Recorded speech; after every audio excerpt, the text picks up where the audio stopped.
तो बच्चों भाई, आप लोगों को मैंने लास्ट वीडियो में एक्सरसाइज 16.3 दी थी होमवर्क में, और उसमें कुछ कॉमन डाउट आ जाते हैं बच्चों के। तो मैंने कहा पहले मैं आपको वही क्वेश्चन कराऊं, उसके बाद अब मिसलेनियस की ओर बढ़ते हैं, है कि नहीं।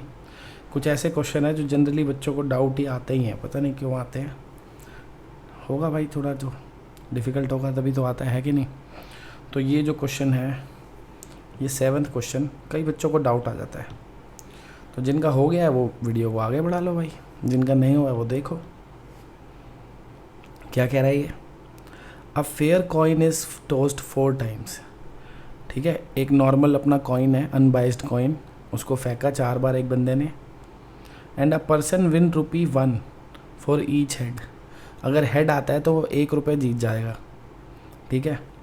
और अगर टेल्स आता है तो वो 1.5 यानी ₹1.5 हार जाएगा, ठीक है ना। ₹1 जीतेगा अगर हेड आएगा, टेल आएगा तो ₹1.5 हार जाएगा, ठीक है। कह रहा है from the sample space calculate how many different amounts of money you can have after 4 tosses and the probability of having each of these amounts. तो भाई ज़रा तसल्ली से डिस्कस करते हैं कह क्या रहा है ये क्वेश्चन में, ये कह क्या रहा है, ठीक है भाइयों। देखते हैं। सबसे पहले तो 4 कॉइन्स फेंके हैं, तो मैं सैम्पल स्पेस बना दूँ 4 कॉइन्स का। 4 कॉइन्स का सैम्पल स्पेस 16 आउटकम्स होंगे ना भाई। चारों हेड हो सकते हैं, ये हो सकता है, ये भी हो सकता है। ये तो आपको आते ही हैं बनाने।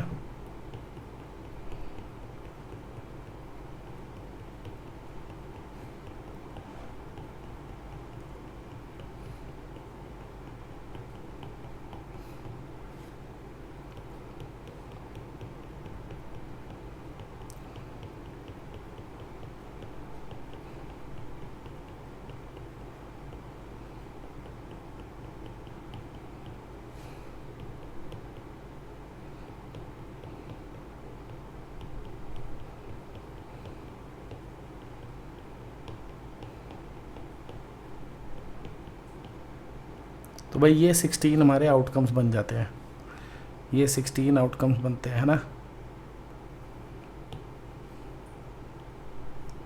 जब आप 4 कॉइन्स टॉस करते हो। अब बात हो रही है कि अगर बंदे का एक हेड आएगा तो वो ₹1 जीतेगा, और अगर एक टेल आएगा तो वो ₹1.5 हारेगा, सही है। अब आप ये देखो क्या क्या पॉसिबिलिटीज़ हैं। ऐसा हो सकता है कि बंदा जब 4 बारी कॉइन फेंक रहा है बच्चों, तो उसके चारों हेड आ जाएं, एक भी टेल ना आए। चारों हेड आ जाएं, एक भी टेल ना आए, यानी 0 टेल आए, हो सकता है, पहली पॉसिबिलिटी। दूसरी पॉसिबिलिटी क्या है कि 3 हेड आ जाएं, एक टेल आ जाए, हो सकता है ना भाई। 4 बार कॉइन फेंक रहा है तो हो सकता है चारों हेड आ गए, 0 टेल आए, एक भी बार टेल नहीं आया। 3 हेड आ गए, एक टेल आ गया। अब चाहे वो 3 हेड किसी भी बार आए, है तो 3 हेड है ना, और एक टेल। और ये भी हो सकता है कि उसके 2 हेड आ जाए, 2 टेल्स आ जाए, सही है कि नहीं है। ये भी हो सकता है एक हेड आ जाए, 3 टेल आ जाए। ये भी हो सकता है 0 हेड आए, एक भी हेड ना आए, चारों टेल आ जाए। समझे ना भाई। एक बंदा अगर 4 बार कॉइन फेंक रहा है तो ये हो सकता है चारों बार हेड आ जाए, या 3 बार हेड आ जाए, एक बार टेल आ जाए, 2 बार हेड आ जाए, 2 बार टेल आ जाए, एक बार हेड आ जाए, 3 बार टेल आ जाए, या एक भी बार हेड ना आए, चारों बार टेल आ जाए। इसके अलावा कुछ नहीं हो सकता, सही बात है कि नहीं। अब इस सिनेरियो में वो बंदा कितने रुपए जीतेगा सोचो। क्वेश्चन में था कि अगर हेड आएगा तो वो ₹1 जीत जाएगा, है ना, एक हेड पे। तो 4 हेड आए तो कुल मिला के वो ₹4 जीत गया ना। तो हमें पता चला इस केस में वो ₹4 जीतेगा, यानी विंस कितने रुपए, 4, सही है।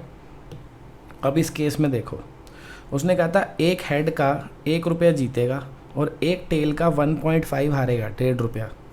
तो 3 हेड आए तो ₹3 जीत गया, और एक टेल का ₹1.5 हार गया, तो कुल मिला के 1.5 जीत गया ना। तो उसका जो विनिंग अमाउंट हुआ वो क्या हुआ कि भाई वो जीत गया कितने, 1.5। समझ गए ना। एक हेड का ₹1 जीत रहा था, 3 हेड के ₹3 जीत जाएगा, और एक टेल का ₹1.5 हार जाएगा। तो ₹3 जीता, ₹1.5 हारा, तो 3 - 1.5 1.5 आ गया, सिंपल। इधर क्या है, 2 हेड्स 2 टेल्स, 2 हेड्स आए तो एक हेड पे 1 रुपया मिल रहा था उसको, तो 2 हेड पे कितने मिल जाएंगे, 2। 2 टेल्स आए, एक टेल्स पे वो 1.5 माइनस हो रहा था, तो 2 टेल्स पे कितने माइनस हो जाएगा, 3। यानी यहाँ से वो 2 रुपये जीत गया और यहाँ से 3 रुपये हार गया, तो कुल मिला के 2 जीता 3 हारा, यानी 1 रुपये हारा है वो इस बार। इस सिनेरियो में क्या होगा, वो 1 रुपये हार जाएगा, यानी लूजेज कितने, 1, 1 रुपये हारेगा, ठीक है। इस केस में क्या होगा भाई, हेड आएगा तो 1 रुपया जीत जाएगा और 3 बारी टेल्स आएगा। टेल्स का अमाउंट क्या था, 1.5, यानी 4.5 इतने हारेगा। टेल्स पे तो वो हारता है ना, तो 4.5 हारेगा और 1 जीतेगा, यानी 1 माइनस 4.5, तो टोटल वो 3.5 रुपये हार जाएगा, 3.5 है ना। तो लूजेज ₹3.5। और इस केस में क्या होगा भाई, 0 हेड है, एक भी हेड नहीं आया, मतलब जीता कुछ भी नहीं वो, चारों टेल्स आ गए, चारों बार हारा वो, चारों बार हारा, कितना हारा, 4 इंटू 1.5 यानी 6, तो 6 रुपये हार जाएगा इस केस में, ठीक है ना। तो ये उसका डिफरेंट अमाउंट आ गया जो वो जीत या हार सकता है। 4 रुपये जीत सकता है वो बंदा, या तो वो 1.5 रुपये जीत सकता है, या 1 रुपये हार सकता है, या 3.5 या 6, इनके अलावा कुछ नहीं हो सकता, क्योंकि हमने सारे सिनेरियो कंसीडर कर लिए 4 टॉसेस के। अब वो 4 रुपये जीतेगा, उसकी प्रोबेबिलिटी क्या होगी, 4 रुपये जीतने की उसकी प्रोबेबिलिटी क्या होगी भाई। 4 रुपये जीतेगा कब वो, जब चारों हेड आएंगे, एक भी टेल नहीं आएगा। तो यहाँ पे अगर आप सैम्पल स्पेस को देखो तो कितने सिनेरियो है जहाँ पे चारों हेड है, एक भी टेल नहीं है, बस एक ही जगह है जहाँ पे चारों हेड है, एक भी टेल नहीं है। तो फेवरेबल आउटकम कितना है, 1, टोटल कितने हैं, 16, तो प्रोबेबिलिटी क्या हो जाएगी, 1/16। सही है, समझ गए ना भाई। जैसे दूसरा है, कह रहा है 1.5 रुपये जीतेगा, कब जीतेगा 1.5 रुपये, जब 3 हेड आएंगे और 1 टेल आएगा। तो इसमें कितनी जगह पे 3 हेड और 1 टेल है, 1 2 3, ठीक है ना, और कहीं है, ये रहा 4 जगह पे 3 हेड है और 1 टेल है, तो फेवरेबल आउटकम हो गए 4, टोटल है ही 16, तो प्रोबेबिलिटी क्या होगी भाई, 4/16। सही है। फिर उसके बाद कह रहा है 1 रुपये हारेगा, कब हारेगा, जब 2 हेड और 2 टेल आएंगे।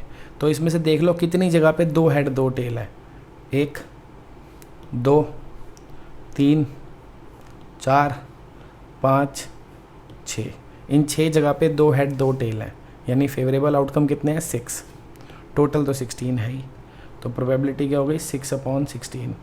सही है। अगले की देखो, अगला क्या कह रहा है, लूजेज ₹3.5, 3.5 कब हारेगा वो, जब 1 हेड होगा 3 टेल होंगे।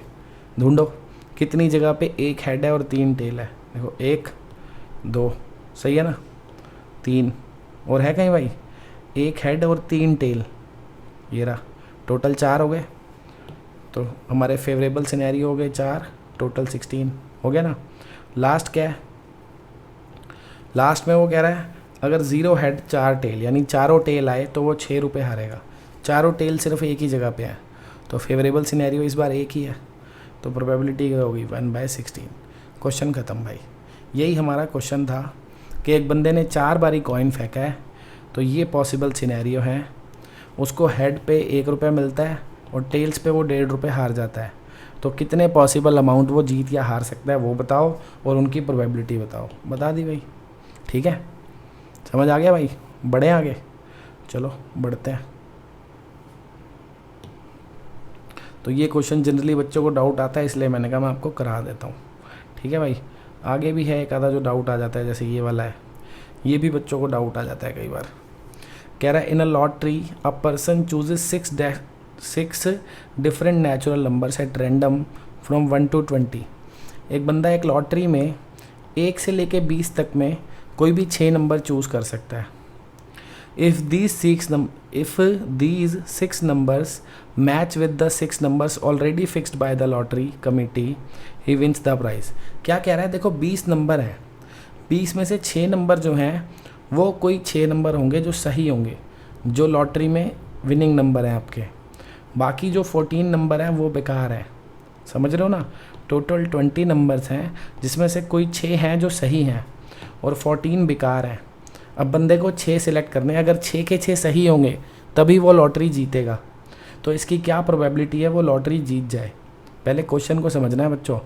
टोटल 20 नंबर्स हैं, ठीक है। उन 20 नंबर्स में से कोई 6 नंबर आपको सिलेक्ट करने हैं। अगर आपके 6 के 6 नंबर सही निकले, जो ऑलरेडी उन्होंने फिक्स कर रखे हैं सही वाले, वो 6 के 6 आपके वही सही वाले निकले तो आप जीतोगे। सही है ना। तो अब कह रहा है जीतने की प्रोबेबिलिटी क्या है। मेरी बात सुनो, आपको कितने सिलेक्ट करने हैं? 6 सही वाले सिलेक्ट करोगे तभी तो जीतोगे।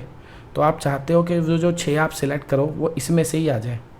सही बात है कि नहीं। जो 6 आप सिलेक्ट करो वो कहाँ से आ जाए? सही वाले 6 में से आ जाए, इसमें से। अगर इसमें से वो 6 के 6 आ गए, मतलब ये वाले 6 आ गए, तो बंदा जीत जाएगा। तो उसकी फेवरेबल जो इवेंट है वो हुई 6 से 6। क्या हुआ? जो नंबर ऑफ फेवरेबल आउटकम्स है वो क्या हो गए? 6 से 6, कि वो 6 के 6 यही वाले सिलेक्ट करे तभी जीतेगा। और टोटल आउटकम्स आते हैं नीचे। टोटल वैसे वो जो 6 सिलेक्ट कर रहा है वो किधर से कर रहा है? 20 में से कर रहा है ना, तो नीचे आ जाएगा 20 से 6। ख़त्म क्वेश्चन। कैलकुलेट कर लो इसको। समझ गए ना भाई। प्रोबेबिलिटी क्या होती है? Favourable upon total. ऊपर फेवरेबल आ गया कि सही वाले 6 में से 6 के 6 सिलेक्ट करो तभी जीतोगे। नीचे टोटल आ गया, बंदा तो 20 में से कोई भी 6 उठा सकता है। सही है, हो गया। अगला क्वेश्चन देखो भाई। एक ये क्वेश्चन भी बच्चों को डाउट आ जाता है कई बार कि पी ए गिवन है, पी बी गिवन है, ए इंटरसेक्शन बी गिवन है, ये डिफाइंड है कि नहीं ये बताना है। देखो आपको इंटरसेक्शन गिवन है, आपको पता होना चाहिए इंटरसेक्शन दोनों में से किसी से भी ज़्यादा नहीं हो सकता। क्यों नहीं हो सकता ज़्यादा? इंटरसेक्शन मतलब कॉमन। भाई मेरे पास 5 चीज़ हैं, तुम्हारे पास 4 चीज़ हैं, तो 6 चीज़ कैसे कॉमन हो जाएगी? नहीं हो सकती ना। तुम्हारे पास है ही 4, मेरे पास 5 है, तो मैक्सिमम कॉमन क्या हो सकती है? 4, क्योंकि तुम्हारे पास है ही 4। तो जब भी कभी इंटरसेक्शन देखते हैं वो ए या बी दोनों में से किसी से भी ज़्यादा नहीं हो सकता। आपको दिख रहा है आपका इंटरसेक्शन ए से ज़्यादा है, पॉसिबल ही नहीं है भाई। इंटरसेक्शन किसी से भी ज़्यादा नहीं हो सकता, ना ए से ना बी से। अब क्योंकि आपका इंटरसेक्शन ए से ज़्यादा है तो ये डिफाइंड नहीं है। सही है। अगला देखो, पी ए दे रखा है, पी बी दे रखा है, यूनियन दे रखा है। यूनियन, अब यूनियन का क्या होता है भाई? पहली बात तो देखो इंडिविजुअली सारी प्रोबेबिलिटीज़ 1 से कम है। सही है, कोई दिक्कत नहीं है। यूनियन जो है भाई वो ना P A plus P B से हमेशा कम होता है या बराबर होता है, ज़्यादा नहीं हो सकता। क्योंकि आपको पता है यूनियन का फॉर्मूला क्या होता है? ए यूनियन बी का फॉर्मूला होता है P A plus P B minus P A intersection B. यही होता है कि नहीं? यही होता है ना भाई। अब अगर पी ए इंटरसेक्शन बी आपका 0 हो गया तो ये दोनों इक्वल हो जाएंगे, P A plus P B और यूनियन। और अगर ए इंटरसेक्शन बी 0 नहीं होता तो जो यूनियन निकलेगा वो पी ए और पी बी के सम में से कुछ माइनस करने के बाद आएगा, यानी union P A plus P B से कम हो जाएगा। तो अगर आपको यूनियन ए और बी दे रखा है, पहले तो आप इंडिविजुअली देख लो, सब 1 से कम है, ठीक है। अब इन दोनों का सम कर लो। अगर इन दोनों का सम यूनियन से ज़्यादा आ रहा है या यूनियन के बराबर भी आ रहा है तो ठीक है। अगर इनका सम यूनियन से कम आ गया तो फिर ये गलत है। फ़िलहाल तो ये सही है क्योंकि इनका सम यूनियन से ज़्यादा आ रहा है। ठीक है भाई। बाकी तो वैसे बच्चे जनरली कर ही लेते हैं क्वेश्चन, जो मुझे लगा बताने लायक मैंने बता दिया। ठीक है भाई। तो बढ़ते हैं अब आगे। अब ये क्वेश्चन है काफ़ी इंपॉर्टेंट भाई। ये जो एग्जांपल है मिसलेनियस का बहुत इंपॉर्टेंट है, ध्यान से सुनेंगे। वीडियो पॉज करके क्वेश्चन भी पढ़ सकते हैं आप। कह रहा है on her vacations Veena visits 4 cities A B C and D in a random order. आगे बाद में पढ़ेंगे।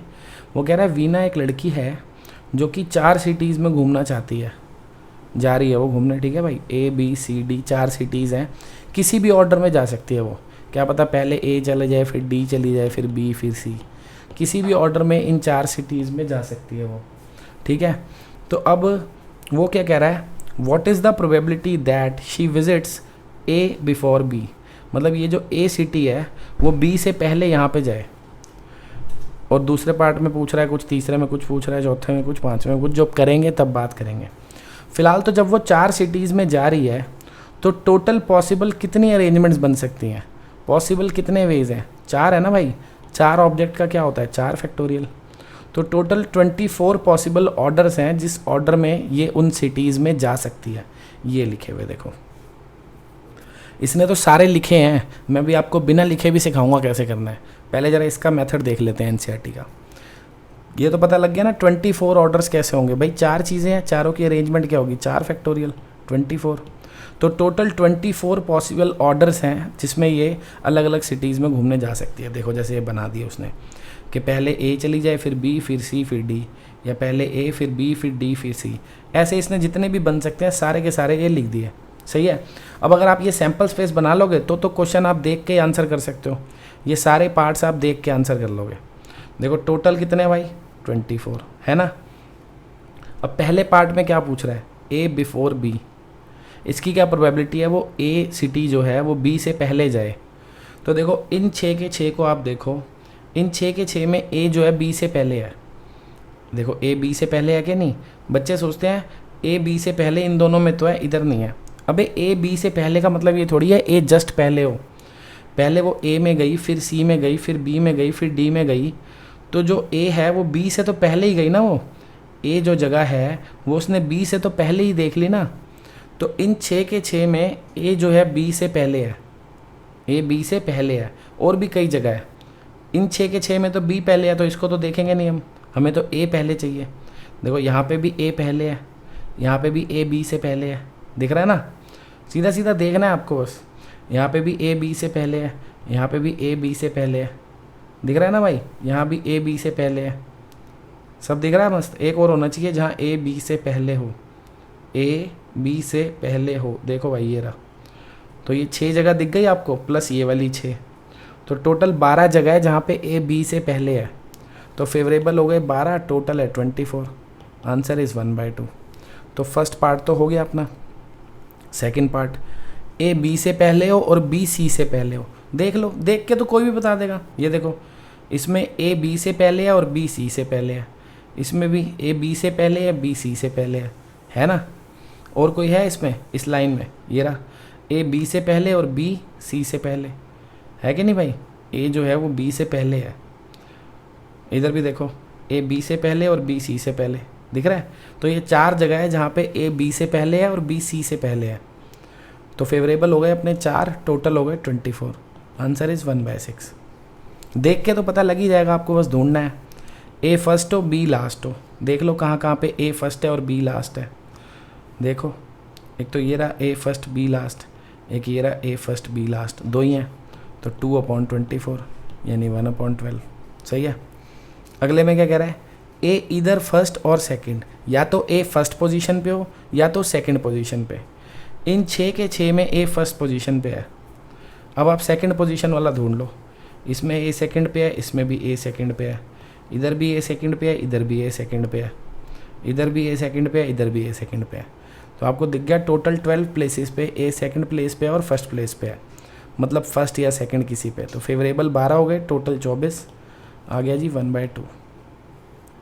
अगला है ए जस्ट बिफोर बी। ए जस्ट बिफोर बी और ए बिफोर बी दोनों में फ़र्क होता है। ए बिफोर बी मतलब ए और बी के बीच में भी कुछ हो सकता है, लेकिन ए जस्ट बिफोर बी का मतलब है ए और बी एकदम साथ होंगे और ए पहले होगा। जैसे ये वाला है, इसमें देखो, इसमें ए और बी बिल्कुल साथ है, ए पहले है। इसमें भी ए और बी बिल्कुल साथ है, ए पहले है। दिख रहा है ना भाई। और कोई है, देखो ए और बी बिल्कुल साथ है, ए पहले है। ए और बी साथ है, ए पहले। ये रहा ए और बी साथ है बिल्कुल, ए पहले है। दिख रहा है ना मस्त। ये भी ए और बी साथ है, ए और बी बिल्कुल साथ है और ए पहले है। और कहीं है, ये रहा ए और बी यहाँ पे भी बिल्कुल साथ है और ए पहले है। कितनी जगह होगी भाई, 6 जगह हो गई। तो 6/24। सही है। तो ये अपना हो गया। एक तो देख के बता दो। एक तरीका और है जो मैं आपको बताता हूँ, आप बिना सैम्पल स्पेस बनाए भी कर सकते थे कि भैया टोटल आउटकम्स तो पहले पता होने चाहिए 24 है। कैसे, क्योंकि 4 था तो 4 फैक्टोरियल, टोटल तो 24 है, याद रखेंगे। अब फेवरेबल अलग अलग केसेस में अलग अलग निकलते जाएंगे और करते जाएंगे हम। पहले में क्या कह रहा है, ए बिफोर बी। कॉमन सेंस अगर आप लगाओ, वो कह रहा है 4 सिटीज़ हैं, बंदा डिफरेंट ऑर्डर में जाएगा। आप इन 2 को तो भूल ही जाओ ना, ये किस ऑर्डर में है, इनका तो कुछ करना ही नहीं है। फर्स्ट पार्ट में वो सी और डी का तो कुछ कह नहीं रहा, और हमने ऑल पॉसिबल अरेंजमेंट करी है, तो ऑब्वियस है आधों में ए पहले होगा, आधों में बी पहले होगा। सी और डी तो किधर भी रहे, हमें कोई लेना देना नहीं है। जैसे अगर आप सी और डी बीच में रख दो, ए और बी यहाँ रख दो, फिर बी और ए यहाँ रख दो, सी और डी किधर भी हैं, आधों में ए पहले होगा, आधों में बी पहले। तो ऑब्वियस है 12 जगह पे ए पहले होगा, 12 जगह पे बी पहले होगा, तो फेवरेबल 12 हो गए, टोटल 24 थे ही, हो गया। सही है। दूसरा देखो, A before B and B before C. ध्यान से सुनो, अगर आप ए को बी से पहले लिख दो और बी को सी से पहले, ठीक है, इनको तो ऐसे ही रखना है। अब डी कहाँ कहाँ लग सकता है, या तो यहाँ लग जाएगा, तो एक केस ये बन जाएगा जब डी ए बी सी लिखा होगा, सही है, या तो यहाँ लग जाएगा तब ए डी बी सी लिखा होगा, या तो यहाँ लग जाएगा ए बी डी सी लिखा होगा, या तो यहाँ लग जाएगा ए बी सी डी लिखा होगा।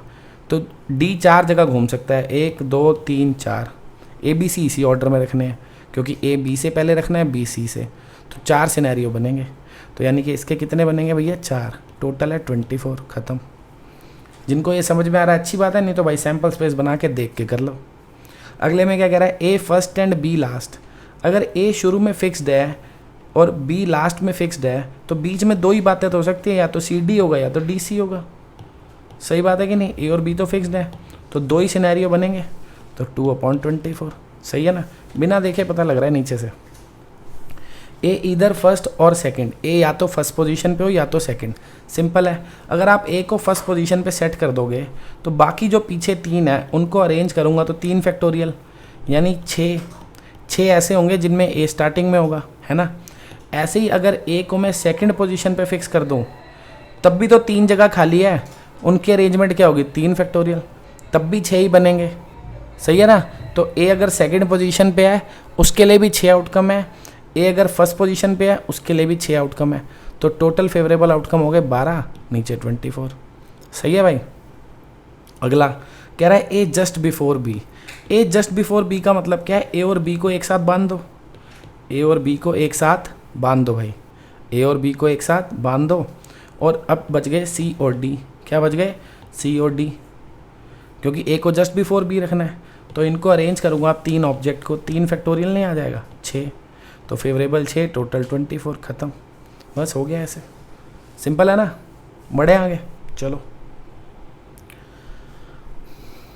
अब भाई एक ये क्वेश्चन है, कह रहा है ये फॉर्मूला आपको प्रूव करना है, ये जो probability of A union B union C, ये फॉर्मूला लिखवाया है ना मैंने आपको, ये प्रूव करने को बोला है उसने।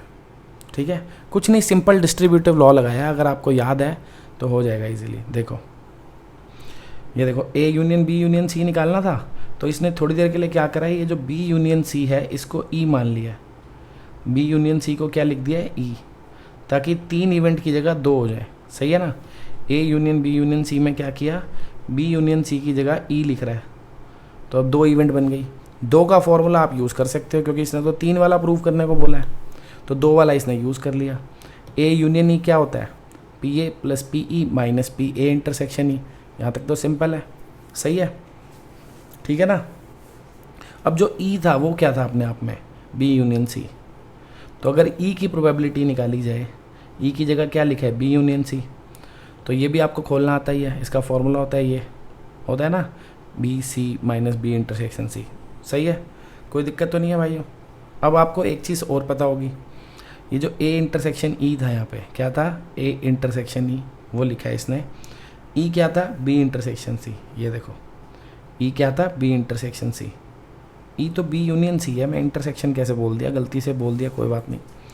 क्या था, ए इंटरसेक्शन ई निकालना है, तो ए तो एज इट इज़ लिख दिया, ई की जगह क्या लिख दिया, बी यूनियन सी। अब इसमें डिस्ट्रीब्यूटिव लॉ लगा दिया भाई, डिस्ट्रीब्यूटिव लॉ क्या कहता है, ए इंटरसेक्शन बी, ये लिखा, बीच में आएगा यूनियन, फिर ए इंटरसेक्शन सी। जिनको भाई डिस्ट्रीब्यूटिव लॉ आता है उनको ही पता लगेगा ये, और किसी को तो पता नहीं लगने वाला।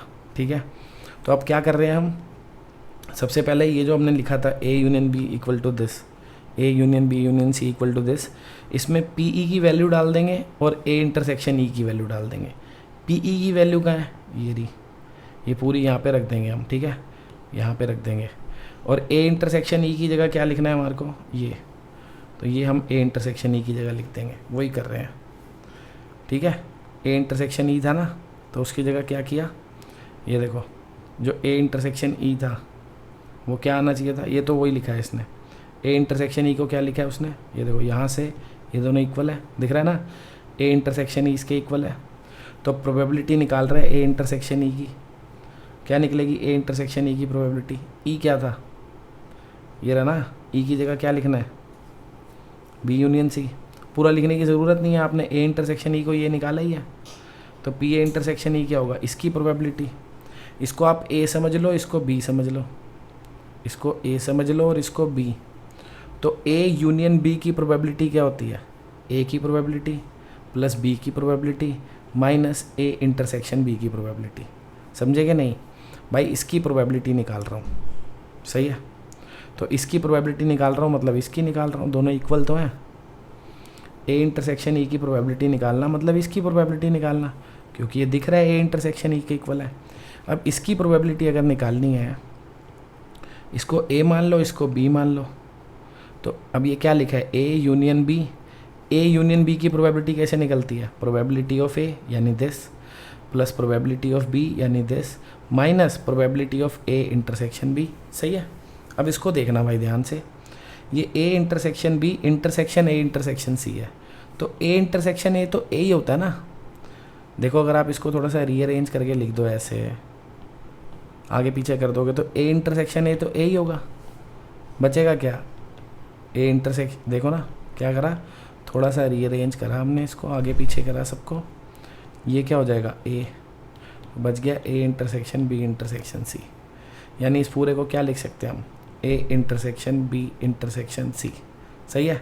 अब कुछ नहीं करना आपने, आपके पास A union B union C इसके इक्वल था, आपने पी ई की वैल्यू ये निकाली है, यहाँ रख दो। आपने पी ए इंटरसेक्शन ई की वैल्यू भी निकाली है, यहाँ रख दो। बस फॉर्मूला प्रूफ हो गया भाई। जिनको समझ आ गया अच्छी बात है, नहीं तो वैसे एग्ज़ाम में आता नहीं है। बाकी कुछ नहीं, आप यहाँ से देख के अब एक बार दोबारा खुद भी करोगे, आपको समझ आ जाएगा। ठीक है, बढ़ते हैं आगे। ये है भैया काफ़ी इंपॉर्टेंट क्वेश्चन है, काफ़ी इंपॉर्टेंट क्वेश्चन है, कई बार पेपर में आ जाता है। क्या कह रहा है, in a relay race there are 5 teams A B C D E. 5 teams हैं, ठीक है ना, एक रेस हो रही है, 5 टीम है। 5 टीम है तो वो जो रेस पे first second third fourth fifth आएंगे, पॉसिबल अरेंजमेंट क्या होगी, 5 फैक्टोरियल यानी 120। इतना समझ में आ गया। बाकी क्वेश्चन तो अभी हम पढ़ ही नहीं रहे भाई। 5 टीम है या 5 बंदे समझ लो आप, ये पाँचों रेस लगा रहे हैं, तो इनकी जो पॉसिबल अरेंजमेंट होगी यानी first second third fourth fifth position पे जो ये आएंगे, टोटल अरेंजमेंट क्या होगी, 5 फैक्टोरियल यानी 120। 120 वेज हैं इनके first second third fourth fifth position पे आने के। टोटल वेज क्या हो गए भैया, 5 फैक्टोरियल। सही है। आगे देखते हैं, आगे क्या कह रहा है ये, what is the probability that A B and C finish first second and third. कि ए फर्स्ट आए, बी सेकंड आए, सी थर्ड आए, ऐसा बोल रहा है। ए फर्स्ट आ जाए भाई, बी सेकंड आ जाए, सी थर्ड आ जाए। तो ये तो तीनों फिक्स हो गए ना कि ये तो आएंगे ही फर्स्ट सेकंड थर्ड। पंगा बच गया सिर्फ डी और ई का। तो जो डी और ई हैं उनका क्या हो सकता है, या तो ये फोर्थ आ जाए, ये फिफ्थ आ जाए, या तो ये फिफ्थ आ जाए, ये फोर्थ आ जाए, और थोड़ी कुछ हो सकता है। भाई ये क्या चाहता है, ए फर्स्ट आए, फिक्स हो गया, बी सेकंड फिक्स, सी थर्ड फिक्स। अब डी और ई का पंगा है। अब दोनों में से आगे पीछे ही तो हो सकते हैं बस ये, या तो ये फोर्थ या तो ये फिफ्थ, या ये फोर्थ ये फिफ्थ। तो पॉसिबल सिनेरियो कितने हैं यहाँ पे, 2। कितने हैं, बस 2। टोटल कितने थे भाई, 120। तो 2/120 कितना आ गया, 1/60। तो ये हो गया अपना फर्स्ट पार्ट। अब सेकंड पार्ट देखते हैं, what is the probability that A B and C are first 3 to finish. बच्चों इस बात में और इस बात में काफ़ी फ़र्क है। इधर था ए फर्स्ट आए, बी सेकंड आए, सी थर्ड आए, फिक्स्ड है। यहाँ पे कह रहा है A B C are first 3 to finish. इनमें से कोई भी फर्स्ट सेकंड थर्ड आ सकता है, इनमें से कोई भी फर्स्ट सेकंड थर्ड आ सकता है। यानी पहली 3 पोजीशन ए बी सी के लिए हैं, इनमें से कोई भी फर्स्ट सेकंड थर्ड आ सकता है, और बाद की जो 2 पोजीशन है वो डी और ई के लिए हैं। सही है। अब जब पहली तीनों इनमें से कोई भी ले सकते हैं पहली तीनों पोजीशन, तो इसकी अरेंजमेंट देखनी पड़ेगी ना, 3 फैक्टोरियल। समझ गए ना, 3 फैक्टोरियल क्यों आया, क्योंकि इनमें से कोई भी फर्स्ट सेकंड थर्ड आ सकता है, आपस में शफल हो सकते हैं, 3 फैक्टोरियल। और इनमें से कोई भी फोर्थ फिफ्थ आ सकता है, 2 फैक्टोरियल। टोटल कितना आ गया भाई, 12। तो अपने फेवरेबल वेज क्या हो गए, 12। टोटल कितने थे, 120, 5 फैक्टोरियल थे ना। तो 12/120 कितना आ गया भैया, 1/10, ख़त्म। ईजी है ना बच्चों, ठीक है। चलो हो गया भाई एग्जाम्पल। अब ये क्वेश्चन तो आपसे खुद हो जाने चाहिए दोनों, ये भी सिंपल ही है।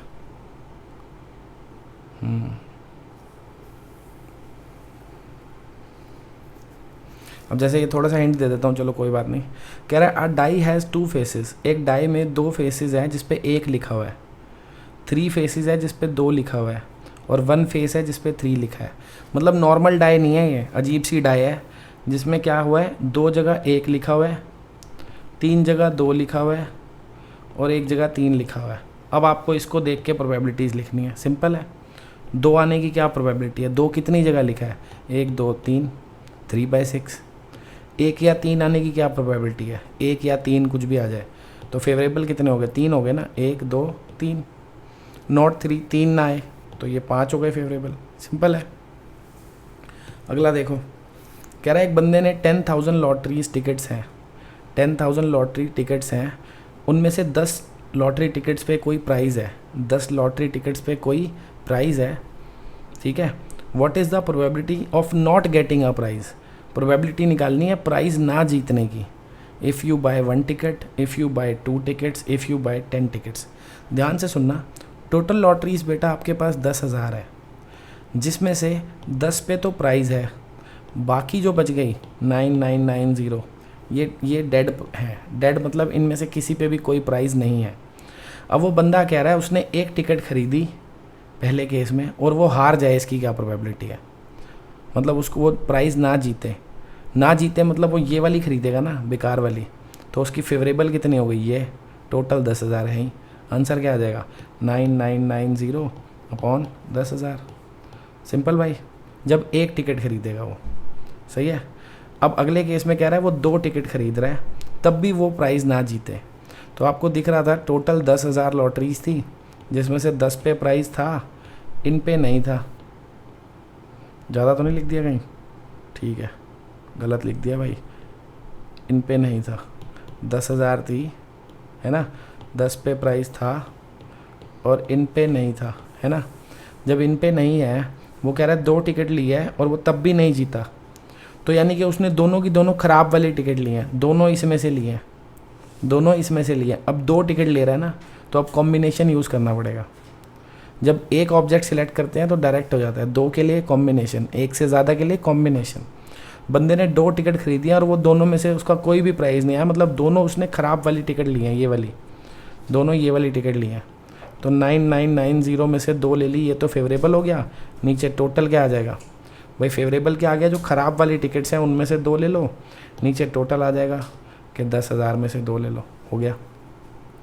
अगले केस में कह रहा है उसने 10 टिकट ली, तब भी वो हार गया, तब भी एक भी प्राइज़ नहीं जीता वो, तो 10 की 10 ख़राब ली है उसने। ख़राब कितनी है, 990, इसमें से 10 ले ली, टोटल कितनी है 10,000, उसमें से 10 ले ली, है ना। जितनी लेगा उतनी लिखते जाओ यहाँ पे, बस ख़त्म। अगला क्वेश्चन देखो, कह रहा है 100 स्टूडेंट्स हैं, 2 सेक्शन बनाने हैं 40 और 60 के, आप और आपका दोस्त इन 100 बच्चों में हो, ठीक है। What is the probability that you both enter the same section. ये तो ईजी है भाई, या तो आप दोनों इस सेक्शन में जाओगे या तो इसमें, या तो आप इन 40 में से 2 होगे या तो आप इन 60 में से 2 होगे। सही बात है कि नहीं, सेम सेक्शन में कह रहा है ना, या तो आप इन 40 में से 2 हो जाओगे या आप इन 60 में से 2 होगे। नीचे तो 100 में से 2 आएगा ही टोटल, 100 में से तो आप हो ही ना 2, तो ये फर्स्ट का आंसर आ गया। सेकंड में क्या कह रहा है, you both enter the different section, तो ये आपने सेम सेक्शन की प्रोबेबिलिटी निकाली है, इसी को 1 में से माइनस कर दो, आ जाएगी डिफरेंट सेक्शन की। नहीं तो अलग अलग ऐसे भी कर सकते हो कि एक 40 वाले में हो, एक इस वाले सेक्शन में हो एंड एक इस वाले सेक्शन में हो, नीचे टोटल अंडर C2, ऐसे भी कर सकते हो, ठीक है भाई। तो बाकी तो आपको खुद करने चाहिए, मेरी तरफ से तो चैप्टर ख़त्म हो गया। आपको होमवर्क में चैप्टर कंप्लीट करना है भाई। होमवर्क में क्या करना है भाई, मिसलेनियस करनी है with examples, miscellaneous with examples, chapter ख़त्म। ये चैप्टर बढ़िया से उन्हीं को समझ में आएगा जिनको सेट्स और परमुटेशन कॉम्बिनेशन आता है, ठीक। ठीक है भाइयों, कर लो इसको ख़त्म। अगर ये चैप्टर कम समझ में आ रहा है तो पहले सेट्स और परमुटेशन कॉम्बिनेशन अच्छे से करो, फिर इसे करना दोबारा। ठीक है भाइयों, अलविदा।